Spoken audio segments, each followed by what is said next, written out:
Up here in Bernards Bay today on a Sunday, I've been trying to learn a little bit more about the local drag racing scene, and I was fortunate enough to get in contact with Ben Gregory. If the name sounds familiar, well, he's been doing this on and off and building cars and you name it in racing and automotives for about 40 years. He's got 22 cars in the property, including the one you're seeing right now. That's the one he took to the finals in the last race at ESTA. That is a nostalgia funny car. It runs 650 in the quarter mile, 210 miles an hour. Rolling Chassis LLC is where we are today, chatting with Ben Gregory. Ben, first of all, thanks so much for having me up. I'm blown away by what you got here. This is really something. Great, glad to be here. Glad to have you here and checking things out at the shop. Tell me about the funny car we're seeing back behind you first. Okay, so this is a 1969 Mach 1, Ford Mach 1, and it's a complete chassis. It's all alcohol funny car chassis. It's got a big block blowing 1471 motor in it. Makes about 3,000 horsepower. It's crazy. We've been out testing all this year and a bunch of last year to get the thing up to speed and get it where we want it to go, and we think we've got a pretty good handle on it now.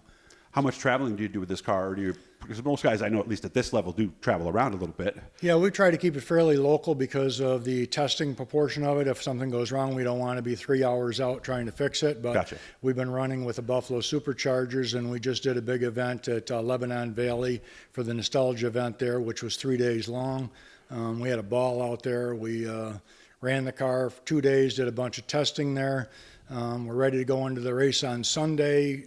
Tore the bottom of the motor down on Saturday night to take a look and found we spun a rod bearing, so we had to pull the trigger on it and say that was it for that weekend, and then come back and completely build another motor to get ready to go to the ESTA Memorial Race, which was the following weekend. And we did real well in that. Like you said, we went to the final in that race and had a really good time out there with everybody there. You mentioned testing. When are we going to know that we're done testing? Well, every time you change something in the car, when you're running a car with this much horsepower, you got to go out there and test it because track conditions make all the difference in the world, whether you're going to get all the way down the track or not. You might be able to get off the starting line and go 200, 300 feet. This car has been tripping the 60 footlights with the back tires, so it's been in the air quite a ways out, and it's 102, 103, 60 foot with the back tires, so we know it's got the power. Now we got to calm it down a little bit and get it down the track all the way, which we've been able to do. So we're sneaking up on it with a power. We add a little more blower to it, add some more fuel to it, a little more timing, and just keep sneaking up. And if the track conditions are good, which ESTA, our local track, has been phenomenal this year at maintaining that track and making sure everything's good. So we've been able to get out there and make some good hits with the car. What happens at half track then? It breaks the tires loose, and the car will start to go right or left, and you can wind up with the steering wheel twisted quite a bit one way, trying to keep it off the wall, and you got to make a smart decision to get out of the throttle at that point. And if you get back in it, it might kick it the other way. So you got to be careful. I was told a long time ago, you correct once, and then you're done. No time for correct a second time. No. Oh, okay. Then we're on our side or headed into the wall or something at that point. And we're just fun racers. We're not out like NHRA top fuel guys. We're not into that at all. Mm-hmm. You know? Have you run at NHRA or IHRA events in the past? NHRA stuff I've run at in the past over the years. I've run super gas cars in the past. I've done some events in that stuff. I've been building cars for 40 years for myself. I started drag racing when I was 17 years old with a 57 Chevy, and one of my fun cars, which I'm getting ready to recreate now. Oh, really? Uh-huh. You're going to build it just like you had it originally, huh? I'm going to build it like another guy's car that raced out of Oswego, and it'll have a big block in it with Lanco, and we're going to drive it on the street as well, but it'll also be able to go to the track and run it. Now, in addition to this funny car behind him, like he said, he does build cars. So there's one right here next to us that he has built from scratch. Tell me about this one here. This is a 62 Chevy Nova I'm doing for some folks up north. It's complete chassis, all new suspension in it, big tire underneath it. It's got a small block in it with 4-speed transmission behind it. It's going to be a nice street driving car for a customer.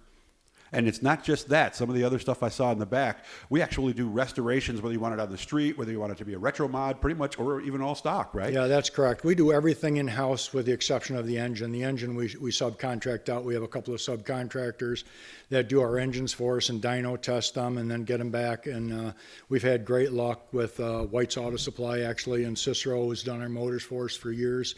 And they help us with our racing operation, too, with the motor.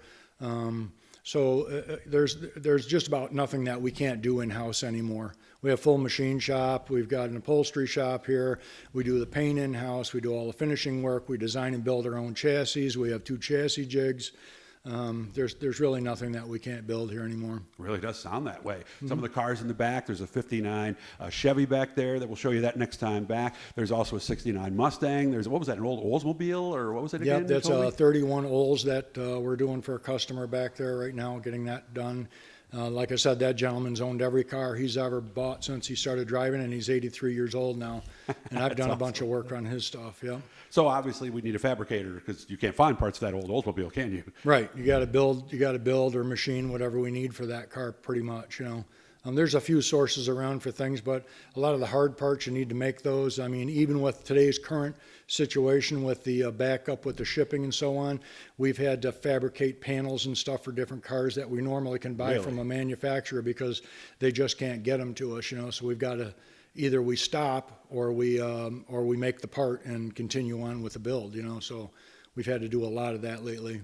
I saw his office. He had a little clipboard for each car that they're working on. And what were there, like 12, 15 clipboards, something like that? There's 15 clipboards on that board, and then the scheduling board, there's 12 jobs on that are upcoming, and there's about 22 jobs in our pending file waiting for us to call them and tell them that we're ready to have them bring their car. So we're scheduling anywhere from a year to 2 years out, depending on what the project is.